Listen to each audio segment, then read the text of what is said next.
अस्सलाम वालेकुम dear students. आज के लेक्चर में हम बात करेंगे about 3 dimensional square well potential. Student, सबसे पहले हम इसका इंट्रोडक्शन देखेंगे, बाद में हम इसको कंप्लीट एक्सप्लेन भी करेंगे। तो स्टार्ट करते हैं यहाँ से इसके इंट्रोडक्शन के साथ।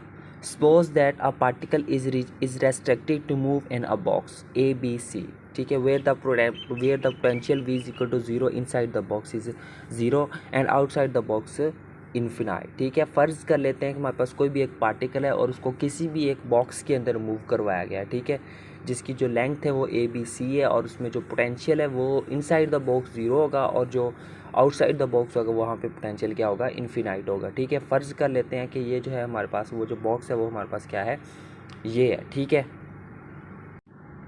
आगे देखिए यहाँ से, let the walls of the box B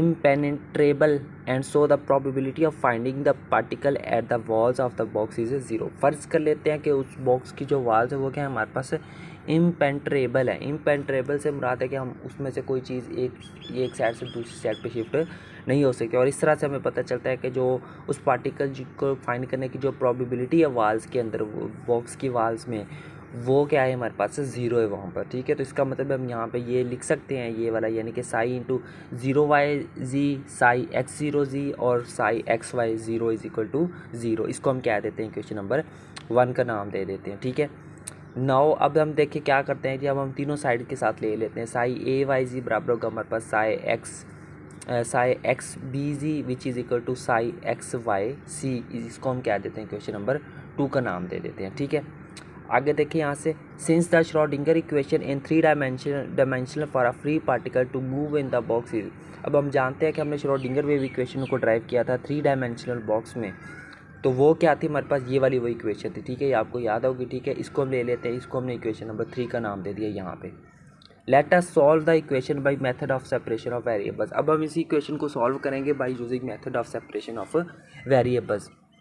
पहले हम लेट कर लेते हैं कि जो फंक्शन साई है वो कि इन 3 फंक्शन के ऊपर क्या करता है, डिपेंड करता है। ठीक है, ये आगे हमारे पास इक्वेशन नंबर 4 आ गई। ठीक है, यहाँ पे अब हम क्या करेंगे जी, अब हम देखते हैं कि हम वैल्यू पुट करेंगे। ठीक है, यानी कि जहाँ जहाँ पे साई आ रहा है वहाँ पे हमने क्या पुट कर देना, XYZ पुट कर देना है। ठीक है, तो वो हमने जहाँ जहाँ पे आ रहा था वहाँ पे क्या पुट कर दिया, XYZ पुट कर दिया हमने। डिवाइडेड बाय XYZ, पूरी इक्वेशन को हमने जो है वो XYZ के साथ क्या करना है, डिवाइड कर देना है। ठीक है, अब यहाँ पे क्या करना है, पहले में x से तो पार्शियल डिफरेंशियल y पीछे क्या रहेगा, y नीचे वाले y के साथ कैंसिल हो, तो पीछे नीचे क्या रह जाएगा, सिर्फ x। यहाँ पे y और यहाँ पे सिमिलरली z रह जाएगा। ठीक है, ये आ गई हमारे पास इक्वेशन नंबर 5। उसके बाद देखिए यहाँ पे देखिए हमारे पास ये रह जाए। अब ये वाली टर्म यानी कि जो है वो देखिए हमारे पास जो है वो ये आ गई। ठीक है, अब सिर्फ ये वाली जो टर्म है इसको राइट हैंड साइड पे रहने देना है। ठीक है, बाकी जितनी भी टर्म्स है, तीनों टर्म्स है, उनको क्या करना है, लेफ्ट हैंड साइड पे शिफ्ट कर देना है और ये आ जाएगी हमारे पास इक्वेशन नंबर 6 आ जाएगी। ठीक है, since the value of the quantity to which each side is equal must be independent of XYZ। ठीक है, अब यहाँ पे ये बात हो रही है कि उस क्वांटिटी की जो हर एक वैल्यू है, ठीक है, जिसकी हर एक साइड जो है वो बराबर होनी चाहिए या फिर वो इंडिपेंडेंट होनी चाहिए XYZ के। ठीक है, each must be equal to minus, तो उसको हम फ़र्ज़ कर लेते हैं कि हर एक जो साइड है ना वो हमारे पास -kx² के बराबर हो चाहिए, यानी कि ये वो एक वैल्यू है जिसमें ये तीनों साइड जिसके क्या है, इक्वल है। तो उसके मुताबिक हम यहाँ पे लिख सकते हैं, ये जो हमारे पास जो फर्स्ट टर्म है ये किसके बराबर होगी, हमारे पास -kx² के बराबर होगी। इक्वेशन नंबर 7 का नाम दे देते हैं इसको। ठीक है, अब देखें इसी तरह जो हमारे पास जो ये वाली जो टर्म्स है, ठीक है, ये तीनों टर्म्स भी किसके बराबर होंगी, हमारे पास से -kx² के बराबर होगी। ये हमने अपनी तरफ से फर्ज कर लिया। ठीक है, ये आ गया equation number 8। From equation number 8 को सॉल्व करेंगे। ठीक है, अब देखें ये वाली टर्म है हमारे पास। ठीक है, इसको दूसरी तरफ इसको इधर ही रहने देना है। इन टर्म्स को दूसरी तरफ लेके जाएंगे तो वहाँ पे जाके ये प्लस हो जाएंगी, सीधा करके लिख। ठीक है, दूसरी तरफ शिफ्ट कर दिया तो ये क्या होगी, प्लस होगी हमारे पास। अब अब देखें यहाँ पे ये कहीं, ठीक है, अब यहाँ पे दोनों तरफ माइनस से मल्टीप्लाई करेंगे तो ये वाली जो टर्म माइनस में थी तो ये प्लस में होगी। ठीक है, ये प्लस थी तो यहाँ पे माइनस हो गई और ये भी प्लस थी तो माइनस हो गई और ये माइनस थी तो प्लस हो गया। शुरू में हमने इसको लिख दिया। ठीक है, अब आगे देखते हैं। ठीक है, यहाँ पे हम क्या करते हैं जी, यहाँ पे ये जो हमारे पास जो टर्म है, जस्ट ये वाली जो टर्म है, इसको हम किसके इक्वल लिख लेते हैं, सिर्फ माइनस है KY² के इक्वल हम इसको यहाँ पे लिख लेते हैं। ठीक है, वो लिख लिया हमने, इसको क्या दिया, इक्वेशन नंबर 9। यानी कि यहाँ पे ये जो टर्म्स, इन तीनों टर्म्स को हमने किसके इक्वल लिख लिया, -KY² के इक्वल हमने इसको लिख लिया है। सो यहाँ से हमें इक्वेशन नंबर 9 मिल जाती है। नाउ अब हम सिमिलरली क्या करेंगे, ठीक है, अब हम जो जो हमारे पास जो ये इक्वेशन बचती है, ठीक है, इसको हमने इक्वेशन नंबर 10 का नाम दे दिया, ठीक है।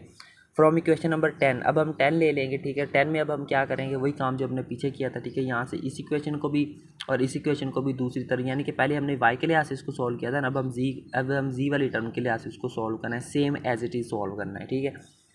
सो जी वाली टर्म इसी साइड पर रहेगी, बाकी दोनों टर्म्स को उधर शिफ्ट कर देना है और दोनों टर्म्स को माइनस के जी स्केयर के इक्वल रख लेना है, ठीक है। और यहाँ पे इसको सीधा करके लिख लिया और ये आ गया हमारे पास इक्वेशन नंबर 11 आ गई, ठीक है।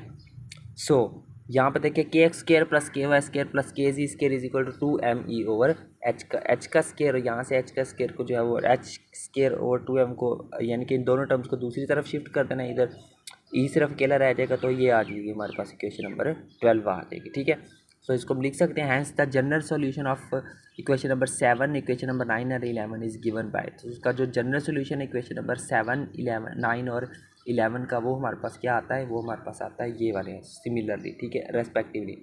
इक्वेशन नंबर 7 का हमारे पास ये सॉल्यूशन आता है, इक्वेशन नंबर 9 का हमारे पास सॉल्यूशन ये आता है और इक्वेशन नंबर 11 का ये सॉल्यूशन आता है, ठीक है। बस यही तक आपने इस टॉपिक को करना था।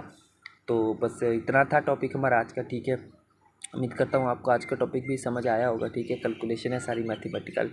सो हम बात कर रहे थे 3 डायमेंशनल स्क्वायर वेल पोटेंशियल की। सो मिलते हैं नेक्स्ट लेक्चर में किसी और टॉपिक के साथ, तब तक के लिए टेक केयर एंड अल्लाह हाफिज़।